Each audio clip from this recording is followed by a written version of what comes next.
Hey dude, how are you? Yeah, I'm good. What are you up to today? Yeah. Sick. No. I'm gonna be heading out later on. I'm waiting on a delivery. I got a new bag coming for 2023. Doing like a whole video. Doing that today. So yeah, hopefully we can do that later on, depending on whether or not I can get this. One sec. Sorry, dude. Bad timing. I know. One sec. Hang on. The dude walked past the window. Oh, sick. Dropped it by the door. Didn't know how to sign for it. Sick. Oh, it's a heavy one. Sorry, I have to put you down. One sec. Hang on. Yeah, it's the bag. Oh man, that was so weird. Like, literally as I was on the phone to you. It's crazy. Oh, I'm excited to open this. Right, I'm gonna go off the phone. I'm gonna open the box and see the new bag. I'm excited. Yeah. Well, I'll let you know when the video is live. Right, bro.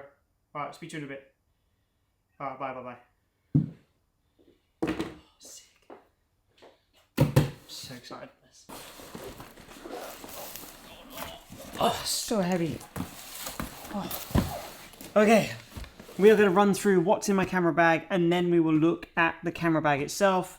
So let's have a look at what is in my camera bag in 2023. Let's unzip this and get into it. The first thing we're going to start with is the laptop, which is arguably the most important thing. We'll look at the bag in a moment once I've unpacked it, but all of the specs for my laptop are on the screen if you are interested. I maxed out this last year.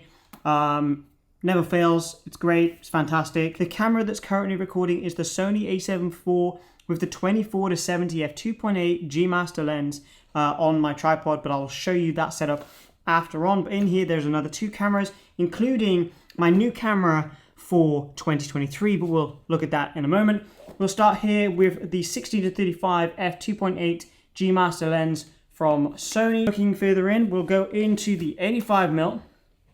This here is the 85mm f1.4 from Samyang. This is the Mark II. Okay, let's pull out the camera, which is the Sony a7 III, which has been in my bag since 2018. And on there is the 12-24 f2.8 G Master lens. The Sony a7 III has been a workhorse for 4 years now, 4 or 5 years since I bought it, and it's fantastic. Still going strong. It's got a shutter count of 142,000 photos and still doesn't miss a beat. We'll move on to the drone that I use.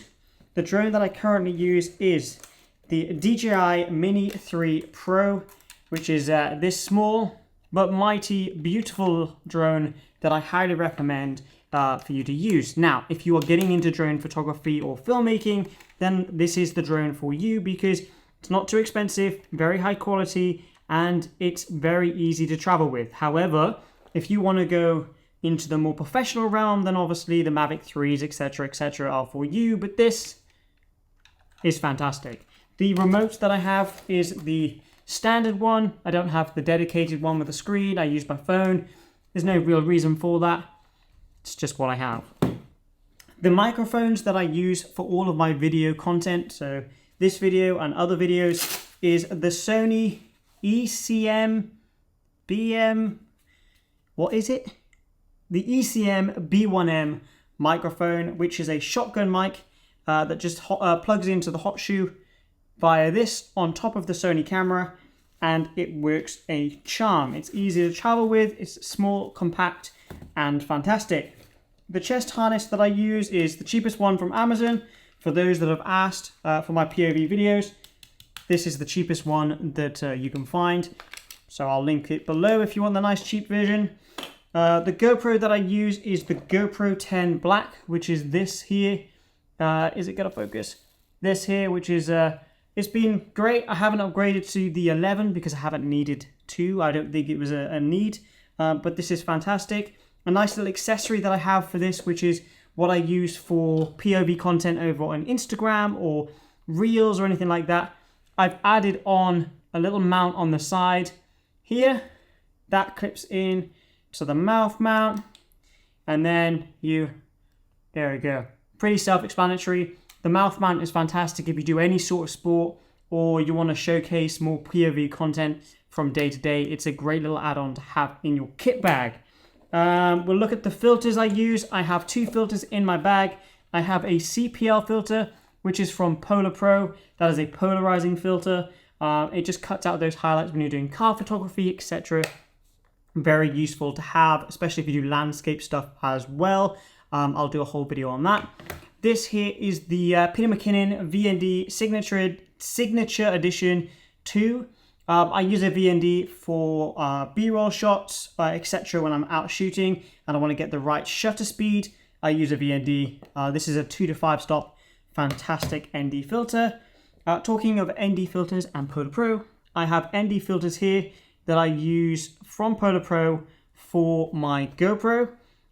If it's really harsh lighting outside, I'll swap to a Polar Pro ND filter because it makes the content, makes the video look better. We'll move on to batteries. I have a ton of Sony batteries, probably way more than I need, but it's not that the Sony runs out of battery quickly, but more that...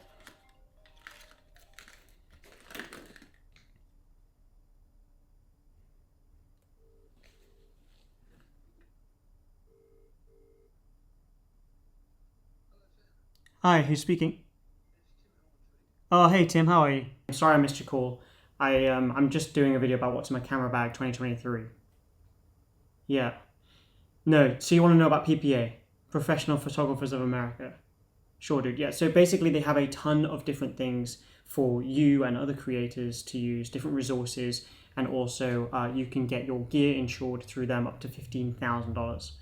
Yeah, so they have things like data service recovery, customizable contracts. So for example, if you've got a new contract with a client and it's not something you've worked with before, then you can use one of these templates, customizable contracts, to help you sort that out. Yeah, that's right. So a small monthly cost obviously comes out your bank per month, and then you get all of these incredible resources on top of your gear being insured. And then obviously if anything was to happen to your gear, then you just have to make a small payment up front, and then obviously you get your gear covered, which is only a small inconvenience compared to having to pay for an entire new... Exactly, yeah, you get what I mean. Yeah, exactly, and the link that I've sent you and the link that's in the description of this video is also going to give you a discount. You can go down and click on that link. It's in the description, and top comment in the comments as well. Go and check that out. Go and have a look at them. Fantastic for insurance and all of the resources they have, like the customizable contracts. Yeah, sure, Tim, no worries. Let's be like, yeah, PPA. Professional Photographers America. Yeah, PPA. Fantastic. All right, speak to you later, dude. All right, bye. Right, back to batteries. More down to I'm not too great at charging batteries, so I have a ton of them just so I don't miss out on any battery life. So I have 7, 8, 9 in total, 6 in the bag, 9 in total. Pop those down there nice and gently. This here is an SD card case. So quite simply, you just put your SD cards in there, keep them nice and safe so you can travel around without getting more lost. And this here is the SSD that I use. I use the 4TB SanDisk. I also travel with the Lacy 4TB hard drive. It's a rugged hard drive, so super tough. However, I don't edit off this. I edit projects off the SSD.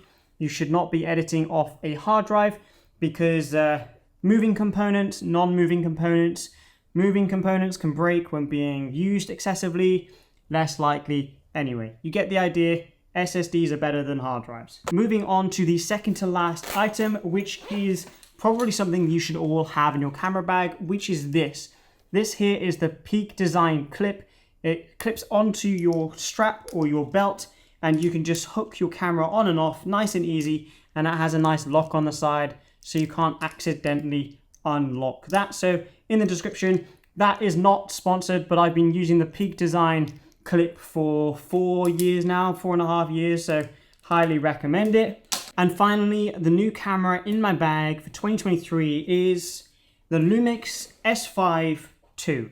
This here is going to be my video forward camera for 2023. It's very comparable to the Sony a7 IV, and it's incredible in low light conditions. I'll be doing some videos on this.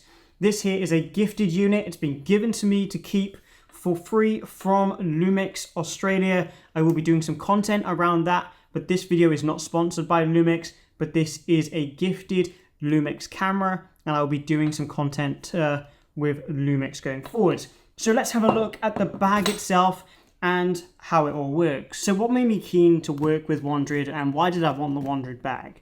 So firstly, the design. I think you'll agree, like the thinner design compared to my other bag is really nice. Like the whole kind of aesthetic of it just looks really nice, really simplistic, and I do generally really love the colors and the sleek design. Now, also the thing that I really like is on the back, you have a really good cushioning and it sits really nicely on the back, whereas my old camera bag was like super bulky and it just didn't fit nice. This kind of really does fit nice on the back. And I am not just saying that. I chose to work with Wandrid. I wanted to work with Wandrid. I reached out to them because of these reasons. Now, I'm using the PRVKE 31, Provoke 31. There's also different sizes if you don't want this bigger size. There's a smaller size, and I think there's one size above, which is a 41 litre. This is the 31 litre, which I personally think is enough for what I have. You can get the one above, which I think would be similar to the Low Pro 450AW Mark II. But again, you're going down that bigger route. I didn't want anything too big. This is a nice medium size, and there's very few medium-sized bags that are this nice. So if I move my bag, my color, this one out of the way, and we bring in this, which is just the shell. So when you're buying from Wandrid, you have to buy the bag itself, which is just the shell. So this is just the shell. Inside, you can use it if you're traveling around or if you're using it as a commuter bag. This would be fantastic for you without having to put the insert in. Now, if you want to have a photography bag, then you need to also buy the insert. So this insert you can also just use on its own if you wish. It's a hard case, like not mega hard, but it's got a very nice firm hard casing, so obviously it keeps all your gear nice and safe. I have mine set up like that. If you'd like to know, this is for the camera. That's where I put my camera. And then I have the 7200 here, 1635 here, 85 in here, drone up here, and then either a second camera up here or the remote for the drone up top. Up top you have two compartments, one for iPad and one for your laptop, and then you have a bunch of zippers that you can use for other stuff. This here is a 16-inch MacBook Pro.